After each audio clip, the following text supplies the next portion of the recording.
www.pta. No, it's not. What is it? www.passyhawks.com.au. There you can find some really cool T-shirts that we sell. And cold wash them. They're beautiful. Enjoy them. Please enjoy them buy for a them. long time. Please buy the merch. Please buy them. We really need support. Just Left field aren't paying us anything. just then, April 14, Aphex Twin. My partner absolutely loves that track. And Retrograde, James Blake. Another heater from your playlist and one that you've enjoyed for quite a while. Yeah, two beautiful tracks. Yeah, that song's kind of important song for Nadia and I a little bit, but probably not important enough to make the cut. But that just takes me back to driving through Nannup. Yeah. In the beautiful What were you doing in Nannup, mate? What were you doing there? Oh, man, I can't remember exactly. I can't remember I was there, but no, truly, my mum used to have a house in Bridgetown. Yeah.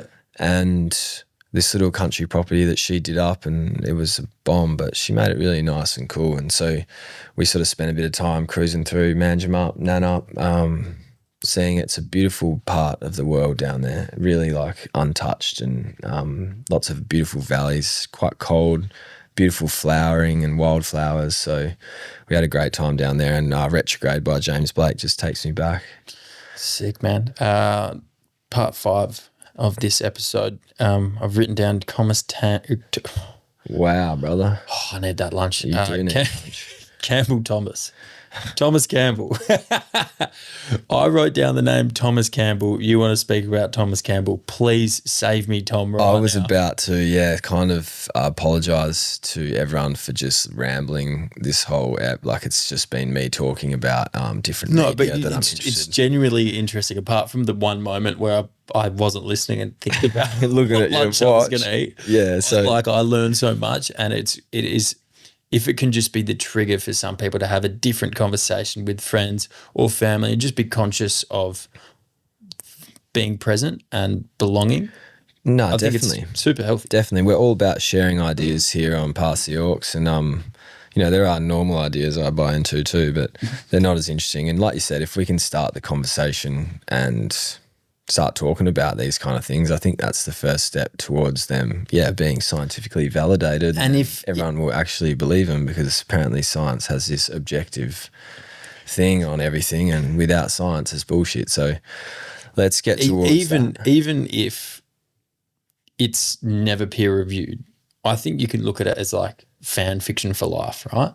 It's enjoyable to consume at the very least. Yeah, absolutely. At the very least, it's fun to talk about. It's fun to talk about ideas, and it's fun to indulge in the thought, and I think healthy to explore the idea that, man, we actually don't know that much about what's going on. And not everything is black and white. There is grey. There is Two grey. things can be right at the same time. And as much as we have amazing technology, like missile tracking that will put it'll put the tennis ball, like you watch the Australian Open, man, and they're doing that serve, and it puts the tennis ball like a millimetre out, and it's correct. Like it's absolutely correct, and it's amazing technology, and there's so many great things about. So it's and with the Hawkeye, the technology actually isn't 100% correct. That's just what everyone agrees to go by. That's what they surrender it to, yes. But it's missile tracking technology, and is it actually like it is, yeah, and that's applied to tennis. And there's great things that classical physics and Sir Isaac Newton, bless him, he's delivered to us. But there's also things like Nikola Tesla, where there's completely non-physical things like radio waves and sound waves happening, and exploring these ideas through conversation and admitting our ignorance as humans to all the kinds of different things that could be and are going on, I think is healthy, and we love talking about it on PTA. And the last sort of one, Campbell Thomas, Matt, who's ready for lunch. His name is Thomas Campbell, and again, this was a podcast that's sent to me by the great Jack Cripps, cousin of the famous Patrick Cripps, 2-time Brownlow medalist, and Jamie Cripps, actually, who's not a 2-time Brownlow medalist but has an amazing set shot for goal. Never misses, especially 50 out. He's a fucking sniper. But again, it's a Joe Rogan podcast. The link will be in the description. It's a dude, Thomas Campbell. He's a nuclear physicist. He worked in the NASA systems risk analysis for a long time. He did a lot of research into sort of drug-free altered states of consciousness. And in the podcast, he talks about his experience with meditation and effectively how his physical theory, which I'll explain to you soon, and his total theory of consciousness is built upon his own experience, where he sat down, meditated, had a, let's call it a near-death experience, or an astral experience, but like his spirit's left his body. He's traveled all around fucking the cosmos and comes back as a nuclear physicist who has been training physics, which is literally physicalism, and is like, well, hang on, this just blows apart physics and it's not right. You know, like this is incorrect. What I'm looking at here and what I'm trying to compute here, it's actually limited because I shouldn't have a spirit that can go off and go into these other realms, or I shouldn't be able to have the experiences that I'm having in meditation. That feel real, that they're different to a dream, these experiences. That are real, not feel real. And it's the same, it's a really great food scientist whose name I can't remember, it's going to shit me, but he talks about how his consciousness split in two once, right? When he had this, toad or something like that. But until you have that experience yourself, you're like, oh, hang on a sec. Yeah, no, this is real and this is not in line with this broader theory that I am studying. So he pretty much develops a scientific model of reality explaining how and why the physical world exists only in our minds. So I won't try and explain it. It's a really cool podcast. It's kind of hard to wrap your head around, but once you realize what he's talking about, it's amazing. I'm going to try and give you a little bit of a quick... All right, I'm going to sit up straight. Brief. You sit up straight. Flip your watch around the other way, please. So his theory is that consciousness is the fundamental reality. The physical world is an illusion, which is like very consistent with consciousness, fundamental reality. Fundamental reality. Physical world. Virtual reality that only exists in your mind. Yes. We're individuated units of consciousness. We are individual units of consciousness, as if we're all these little individual plugs. Yep. But we are all interconnected parts of a larger consciousness system, i.e. God. Yep. Right? Let's call it.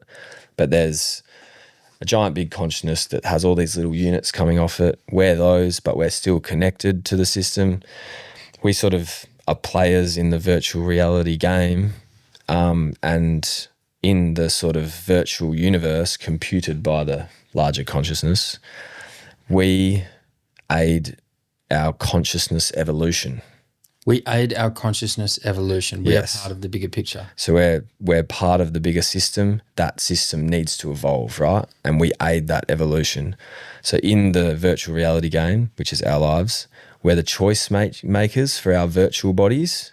We use our free will to make choices that express our quality of consciousness. Stay with me. Our quality is accurately reflected by the intent motivating each choice. Selfish or fear-based intent, like we talked about, taking yourself too seriously, I'm worried about all this shit, versus selfless or love-based intent.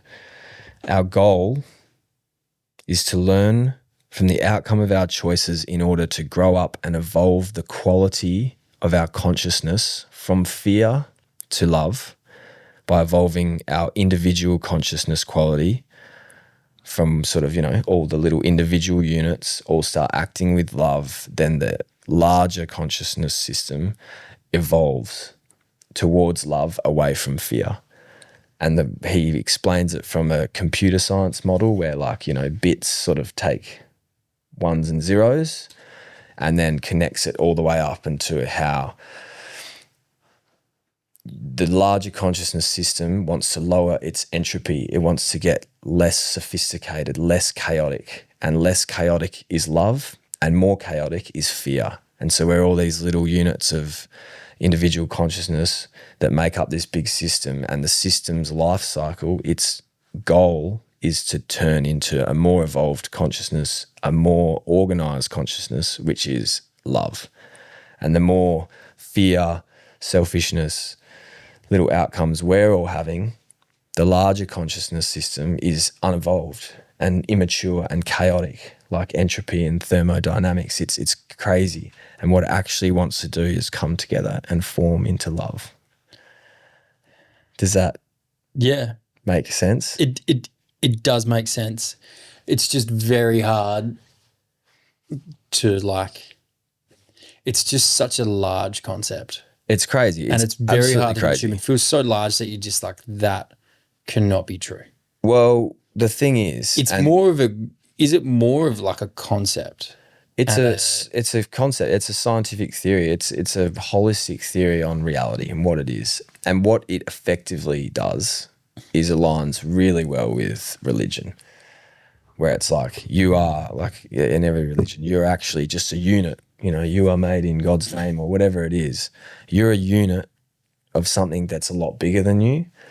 And that's why you act with love. That's why, like, every single thing, be good. That's why there's morality. But because I struggle to comprehend it, I went directly to like, oh yeah, cool, there's this big computer somewhere. Yeah, and it's just like, it's actually not that. Well, that's not what it is. No, but exactly. That's how he explains it in that's how context where we can understand, right? We're all players in this game, but we're actually a part of this big network of players, and the network's goal is to mature and all the players individually start acting with love, and then it becomes less chaotic and more organised. Yeah, okay. But again, I'm probably doing a terrible job of explaining it, and that's not my job. What I want to do, is to point you in the direction of the resource, which is Thomas Campbell explaining it himself, because he do a 5 times better job than me. But I feel like it'd be the wrong thing to not talk about it, because it's a really cool perspective. It's the first like holistic perspective from a science type dude that is really solid and makes sense from top to bottom once you sort of understand what he's saying, and it makes sense in all different contexts. And I think if you're interested in that kind of stuff, the Joe Rogan Experience with Thomas Campbell is a great place to start. And then I think you could do all kinds of research after that. The theory's called My Big Toe Theory. Yeah, I've read it here. My Big Toe by Campbell Thomas is a trilogy that attempts to unify science, philosophy, and metaphysics. And he does a fantastic job. Yeah. And that the My Big Toe, it's like almost it's a joke, because, you know, that I won't even get into explain it, but, you know, it's satirical. Yep. Because the theory is so large, and it covers all those things you mentioned. So I think it's a really cool cohesive theory. And if you're interested in exploring metaphysics and different ideas relating to philosophy and maths, especially in computer science and God, it's a really cool perspective that blends them all in. I am going to need to go have a listen and then come back and actually contribute something to that conversation other than, is there a big computer somewhere? Man, thank you so much. I love you deep diving into just fun stuff and alternate theories, and it doesn't have to be real. It doesn't have to be true. It doesn't have to be exacerbated. There's no black and white. It's just enjoyable to go through. 100%. And like I said, I don't ever think anything I'm talking about is completely correct or gospel. I'm constantly changing, learning. I'm just here to share interesting resources that I have been consuming, and hopefully you can consume, and it can further the conversation aspect of this podcast and the interaction with our audience, as well as the established musical sort of interaction with our audience. And those are 2 really big things about this project, and that's why we love you guys. Thank you for listening. At PTA.listen if you want to find Matt or myself. Here's 4 bangers, and we're going to see you next week.